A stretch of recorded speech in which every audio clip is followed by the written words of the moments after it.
What makes the song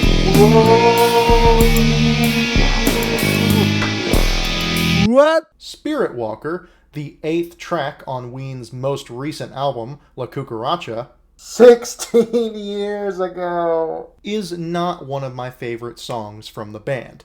However, I actually think it's fairly underrated by most fans. I personally like the song. I think it's very well written. The auto-tune on Jeaner's voice is likely the main reason why so many are not in love with this track. And that's a totally valid reason to not love a song if you just don't like the sound of the lead instrument, in this case vocals. But I'd like to take the opportunity to discuss the song's merit here.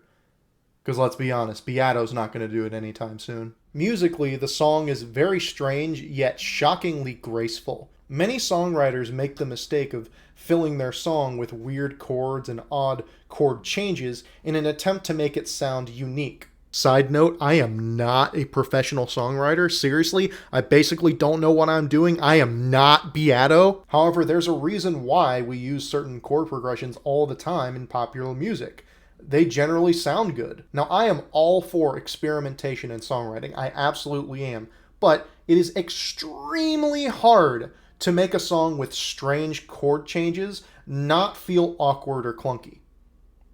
You know, unless you're this guy.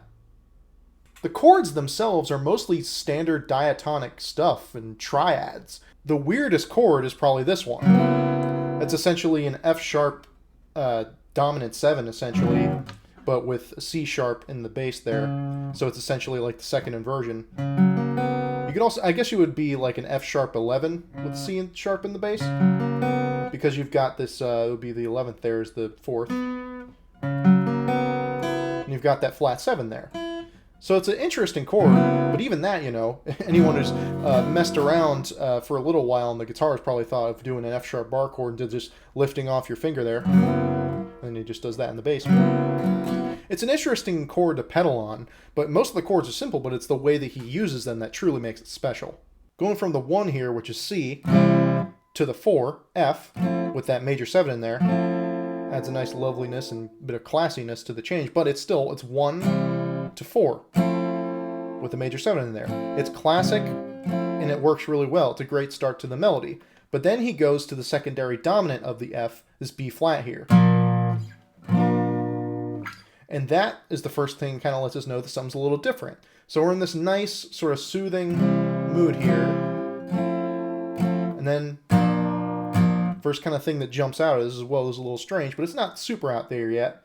But then he follows it up with the D minor. Again, not super strange, it's still in the key of C major, but going from up a major third, from a major chord to a minor chord, is a classic move, right? But in this context, it's a bit strange, because we're not in a minor key, but it works really well, and it's a reliable move to sound cool. It's a bit odd in this context, though, and the shocking thing is that he does it again. He goes from an A flat to a C minor. Same effect from that transition, but now C minor. We've gone to the parallel minor in the song, and I think going to the parallel minor there at the end of this particular chord progression was a really cool choice. It makes this chord progression feel almost like a journey, which is really cool and fits the vibe of the song absolutely. There's not much to say about the bridge harmonically or melodically, which is fine. He just kind of pedals over a G, basically. And that works, especially with what he does over top. As interesting as this chord progression is, though, it is nothing without a great melody on top. And this is where Aaron shines. It dances around the chord changes near effortlessly. The opening melodic phrase is real pretty and very memorable. Spirit Walker, there's another. Right? So just the 3rd up to the 5th there, back to the 3rd of the chord, C. And then he does a very similar melodic pattern of the phrasing with the next chord, taking advantage of that major 7 there to make it sound extra pretty. But coming back to the same kind of conclusion that he did with the first chord. And again, that similar melodic phrasing that lulls you in with this nice soothing sense of, we're floating on a cloud or something. And then with the next chord, the B flat, he has no choice but to go to a weirder place, right? And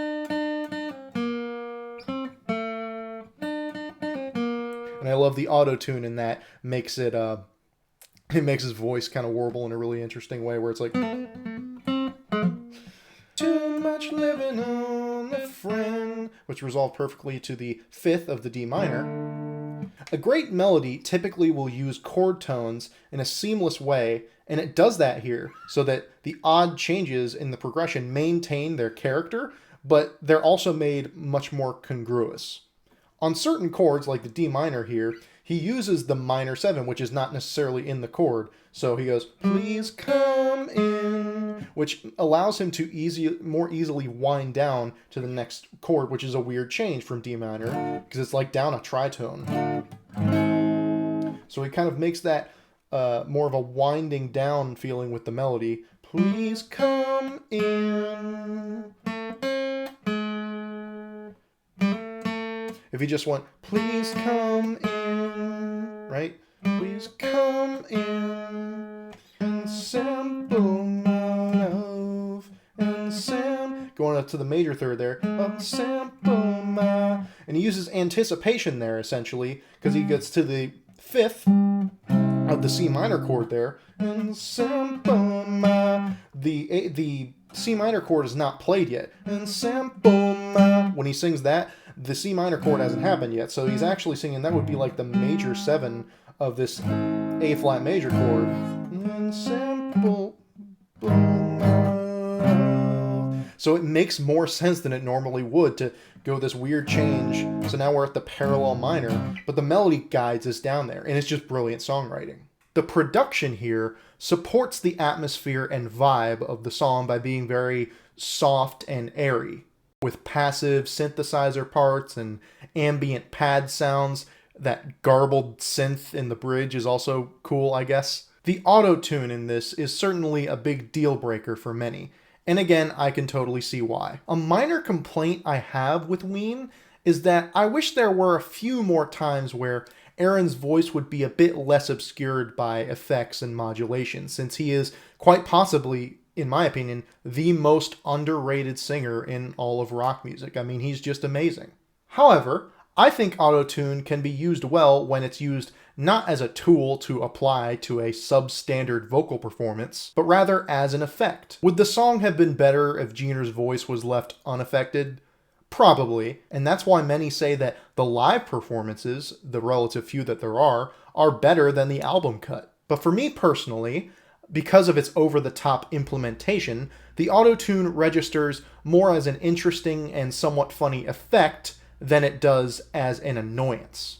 I remember in his interview with Mark Maron, Aaron said that he was not trying to parody the use of auto-tune in his song, and that he just used it because he thought it sounded cool. And that's what I love about him and Mickey. They do things because musically they are just naturally compelled to do so, and for no other reason.